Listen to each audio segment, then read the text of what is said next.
साफ सफाई करते हैं तो ये भी जान लीजिए अगर हम लोग वहाँ पे नहीं जाएंगे ना तो वहाँ की अर्थव्यवस्था चौपट हो जाएगी। कटोरा लेकर भीख मांगते नजर आएंगे। जी जी। कि राज्यसभा का मेंबर बनना चाह रहा है कि नरेंद्र मोदी की मैं बहुत स्पष्ट कर दूं जी तो है वो पक्का बीजेपी का। ये तमिलनाडु और उत्तर प्रदेश की जनता में रोष व्याप्त कर रहे हैं। कल का कोई तमिलनाडु का व्यक्ति उत्तर प्रदेश में यहाँ आया जी तो उन्हीं की इन भाषा शैली की वजह से यहाँ से बेइज्जत करके खेदा जाएगा। इतिहास गवाह है कि Thomas Bridge the wasteland sexual intercourse sex पर आधारित पाठ जो पढ़ाया गया है टॉमस ब्रिज, उस पर ईसाई अपनी माँ बहन बेटी तीनों के साथ रेप करता है। इस तरह से संबोधित किया जाएगा, सम्मानित किया जाएगा तो अब कौन बदली इनकी ढोएगा? जी मुख्यमंत्री ढोएंगे। जी। 4 पीढ़ी के पहले का जब खगाला जाएगा इतिहास तो हिंदू ही मिलेगा। आपके चैनल माध्यम से उत्तर प्रदेश और बिहार के लोगों से ये बार बार कहना चाहता हूँ, अगर नमक खाया है जी तो इसको वायरल कीजिए और ज्यादा से ज्यादा वायरल कीजिए। नमस्कार, आप सबका स्वागत है। आप देख रहे हैं खुदरंग और मैं हूँ आपके साथ आयुष।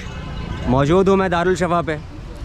ताज़ा मुद्दा, ताज़ा तो नहीं कहेंगे, 2019 का एक मुद्दा है जो अभी हाल फिलहाल में चुनाव को देखते हुए घसीट लाया गया है। इंडिया अलायंस में मौजूद डीएमके पार्टी के एक नेता का पुराना वीडियो, 2019 का एक वीडियो, जिसमें वो कह रहे हैं कि जितने भी हिंदी बोलने वाले या फिर यूपी और बिहार से जितने भी जो लोग आते हैं तमिलनाडु में या साउथ में, वो यहाँ आके या तो मिस्त्री का काम करते हैं या फिर टॉयलेट साफ़ करते हैं। अब इसमें जितने भी भाजपा के लोग हैं, जितना भी गठबंधन है, उसको बहुत ज़्यादा तंज कस रहे हैं कि आखिर ये किस तरह का इनकी राजनीति है कि उनके पार्टी के कुछ लोग हैं जो पहले तो बात करते हैं बड़ा ही क्या कहते हैं हम सबके साथ हैं, लेकिन एक तरफ वो कुछ और बातें करते हैं। चलिए यही जनता से जानेंगे आखिर उनका इस पर क्या कहना है। देखिए वह हिंदी भाषी प्रदेश का जिस ढंग से उपहास उड़ाया है जी, और कई बार ऐसा हो चुका है। कई बार ऐसा हो चुका। और क्रिश्चियन है जी, क्रिश्चियन ऐसे ही बोलते ही हैं जी, लेकिन उस क्रिश्चियन को ये मालूम होना चाहिए 4 पीढ़ी के पहले का जब खगाला जाएगा इतिहास तो हिंदू ही मिलेगा जी। और अगर मान लीजिए कोई यूपी हिंदू भाषी प्रदेश का कोई आदमी जाता यूपी का, यदि वह वहाँ मिस्त्री का काम करता, टॉयलेट साफ करता है तो चलो ठीक है, उसकी जो क्षमता रही करा।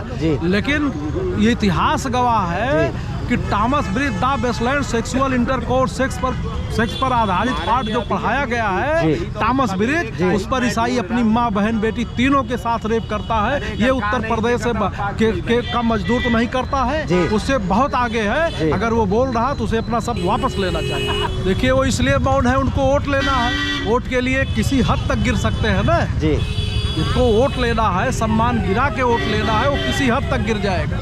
लेकिन मेरी पार्टी का, मैं भी भारत नमन पार्टी का राष्ट्रीय अध्यक्ष हूँ, मेरी पार्टी में ऐसा कोई आदमी कर दे तो 2 मिनट नहीं लगेगा उसको बाहर होने। इनको नुकसान ना हो जाए, चुनावी नुकसान ना हो जाए, इसलिए कोई बोलने के लिए तैयार नहीं है। जनहित के मुद्दों पर या किसी को अपमानित करने के मुद्दों पर ये सब कभी खुल के बोलने वाले नहीं है ना, तो बोलना चाहते हैं। अपमान होता रहे, सब सह रहे हैं भाई, क्या करें। ऐसा है ना, पहले तो चूतिया टाइप के लोग हैं जी। हमारे ही प्रदेश से यहाँ से लोग जाके, हमारे प्रदेश से और बिहार से जाके हाँ वहाँ साफ सफाई करते हैं तो ये भी जान लीजिए अगर हम लोग वहाँ पे नहीं जाएंगे ना तो वहाँ की अर्थव्यवस्था चौपट हो जाएगी। कटोरा लेकर भीख मांगते नजर आएंगे। जी जी, बिल्कुल बिल्कुल, ठीक है जी। और उसके बाद माखन चोर बांसुरी वाले जी वो समझ गए होंगे आपके चैनल के माध्यम से। थोड़ा बहुत कुछ आता है मन में, लेकिन हम खुलेआम चैनल में उतना नहीं अश्लील भाषा का प्रयोग कर सकते। जी जी जी, समझे। लेकिन माखन चोर बांसुरी वाले का मतलब समझ गए होंगे क्या कहा जी।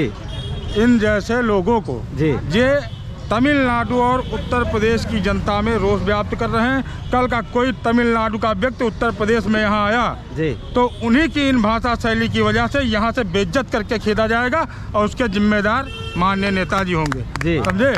ये केवल ये उत्तर प्रदेश की जनता, अब उत्तर प्रदेश की जनता मैं बता रहा हूँ जी जी जी, पूरे भारत का, पूरे भारत के हर प्रांत का पेट पाल रही है। इसका मैं दावे के साथ कह सकता हूँ। अगर मुंबई से, गुजरात से, इन बड़े बड़े आर्थिक व्यापार जहाँ बहुत मजबूती से चल रहे हैं, वहाँ से अगर उत्तर प्रदेश और बिहार की जनता अपने ग्रह को वापसी कर ले तो वहाँ पे भुखमरी फैल जाएगी, व्यापार चौपट हो जाएगा और जो अर्थव्यवस्था का बहुत बड़ा डंका, उद्योगपति क्षेत्र के बहुत बड़े वहाँ उद्योगपति बन रहे हैं ना, वो सब रोड पे आ जाएंगे और भीख मांगते नजर आएंगे। ये मैं कहना चाहता हूँ आपको। धन्यवाद। मैं ये कहना चाहता हूँ, आप लोग भिखारी तरह काहे वोट मांगने आते हैं जी। हाँ? बिल्कुल। काहे उत्तर प्रदेश उनको काहे लाना चाहते हो? जी भिखमंगे हो तुम लोग। हम लोग क्यों जाते हैं? बेरोजगार हैं, इसलिए काम करने जाते हैं जी। आपके दूसरे स्टेट में। जी। हमको इस तरह से संबोधित किया जाएगा, सम्मानित किया जाएगा, तो अब कौन बल्ली इनकी ढोएगा? जी मुख्यमंत्री ढोएंगे। जी देखिए, इसमें दो बातें हैं। जी पहला ये कि हम उत्तर भारत के लोग, विशेषकर बिहार और उत्तर प्रदेश का जहाँ तक मामला है, जी ये लोग उनके क्षेत्र में जाते हैं। हमको एक बात बड़ा तरस आती है ऐसे नेताओं पर जी कि जो जमीर विहीन सोच, जी जो नैतिक विहीन हो, जी जो समाज का उपहास उड़ाने वाले लोग हों, जी जो एक आडंबर का रचना करके समाज को ऊंच नीच में बांटने वाले लोग हों, जी ये समाज के ऊपर अधिभार है। जी मने असमय कहीं न देख।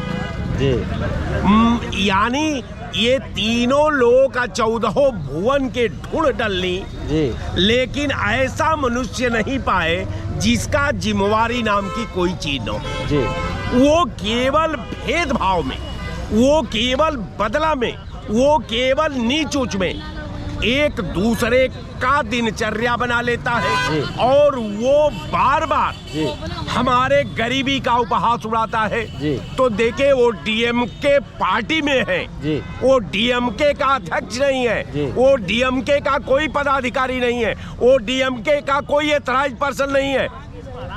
केवल एक तगमा उनके ऊपर है कि ये डीएमके से बिलोंग करते जी। हैं। अब रह गया सवाल कि भाई आप किसी पद पर नहीं हैं, जी। आप डीएमके के प्रमुख नहीं हैं, आप डीएमके का प्रदेश अध्यक्ष नहीं है, तो हम नहीं समझते कि उनके बात को बहुत गंभीरता से लिया जाना चाहिए। ये तो जो- बिल्कुल गलत बात है जी कि पुरानी वीडियो तो चलाना ही नहीं चाहिए। जी। 2019 की जो है, और उस नेता को अब कहाँ से कुछ कहा जाए जो है, उसको कहना ही ये सब चीज़ नहीं चाहिए जो है।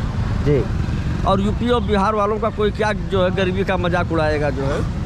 भारत में यूपी और बिहार नंबर 1 पर है, जी उसका कभी वह मुकाबला नहीं कर पाएंगे जो है डीएमए के नेता महोदय। नहीं दयानिधि मारन की शब्दों को जितना ही निंदा की जाए कम है। जी ये कटु निंदनीय है।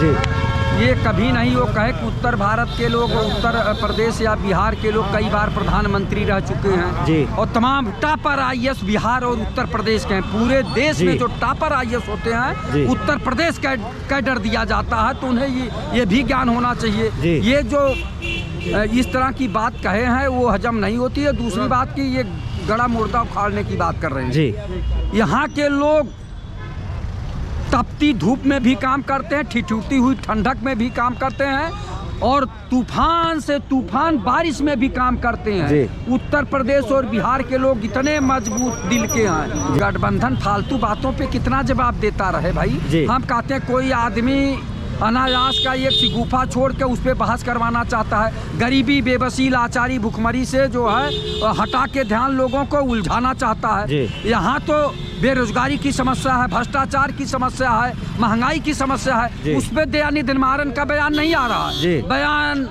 अनाप शनाप का आ रहा। उस पर जनता का ध्यान जो है भटकाने का काम कर रहे हैं। हमें ये नहीं समझ में आता कि जो शाहजाद पूना वाला है वो किसी प्रदेश में राज्यपाल होना चाह रहा है कि राज्यसभा का मेंबर बनना चाह रहा है कि नरेंद्र मोदी की मैं बहुत स्पष्ट कर दूं जी तो है वो पक्का बीजेपी का और खासकर मोदी का। जी बाकी रही बात राजभर हो गया, स्वामी प्रसाद मौर्य हो गया, जी। है ना, और मांझी हो गया, जी। है ना, ये स्टालिन जिसका ये है पिछला बयान। जी सवाल है कि पिछले बयान को लाने की क्या जरूरत है। जी बिल्कुल। और ये भाजपा का चरित्र में है, ये ऐसे ही मुद्दों को लाके अपने प्रोपोगंडे में शामिल करती हैं जी। ताकि जब मीडिया वाले आए तो इस तरीके की जनता सवाल करे जी। और जनता ऐसे ऐसे बयान दे जी। कि भैया ये क्या हो रहा है, और भाजपा को ये मौका मिल जाए। देखा सनातन का अपमान, हिंदुओं का अपमान, हिंदू धर्म का अपमान,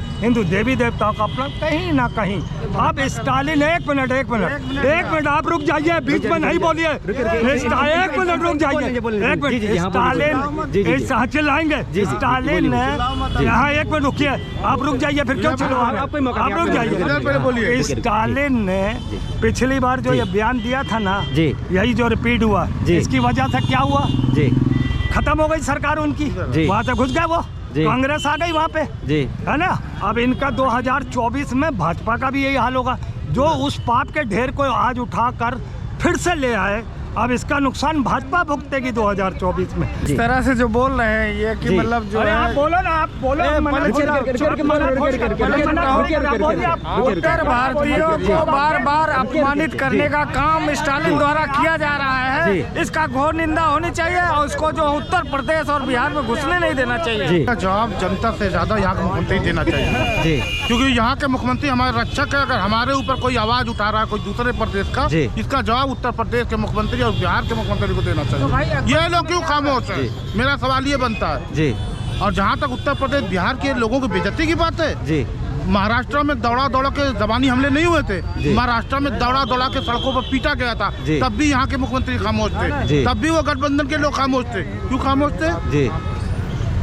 एक बात हम जरूर कहेंगे उत्तर प्रदेश और बिहार की जनता के लोगों से, आपके चैनल के माध्यम से, अगर वो इस प्रदेश के वासी हों जी और इस प्रदेश का नमक खाया है और बिहार के वासी बिहार का अगर नमक खाया है जी, तो आपके इस न्यूज़ को इतना टेलीकास्ट करें, इतना वायरल करें कि वहाँ के उस प्रांत के तमिलनाडु के हर व्यक्ति को ये वीडियो दिखाई दे और अपने उन नेता की जो है गलती उनके सामने आए और उनको ये समझ में आए कि इन नेता की वजह से तमिलनाडु से उत्तर प्रदेश में अगर मैं जाऊँगा तो मैं अपमानित करके खेदा जाऊंगा। आपके चैनल माध्यम से उत्तर प्रदेश और बिहार के लोगों से ये बार बार कहना चाहता हूं, अगर नमक खाया है तो इसको वायरल कीजिए और ज़्यादा से ज़्यादा वायरल कीजिए। जैसा कि आपने सुना, जैसे ही यहाँ की जनता ने ये बयान सुना, उनका कितना गुस्सा एकदम उबाल आ गया। उससे कोई मतलब नहीं है वो किस पार्टी से हैं, वो चाहे गठबंधन से जुड़े हो चाहे बीजेपी से हो, उससे कोई लेना देना नहीं। वो सबसे पहले इस प्रदेश के रहने वाले हैं और इस तरह से किसी दूसरे पार्टी के नेता की बयानबाजी वो बिल्कुल बर्दाश्त नहीं करेंगे। तो इसी के साथ देखते रहिए खुदरंग, मैं आपके साथ आयुष, ऐसे ही ताज़ा तरीन खबरें लेके आता रहूँगा। बहुत बहुत धन्यवाद।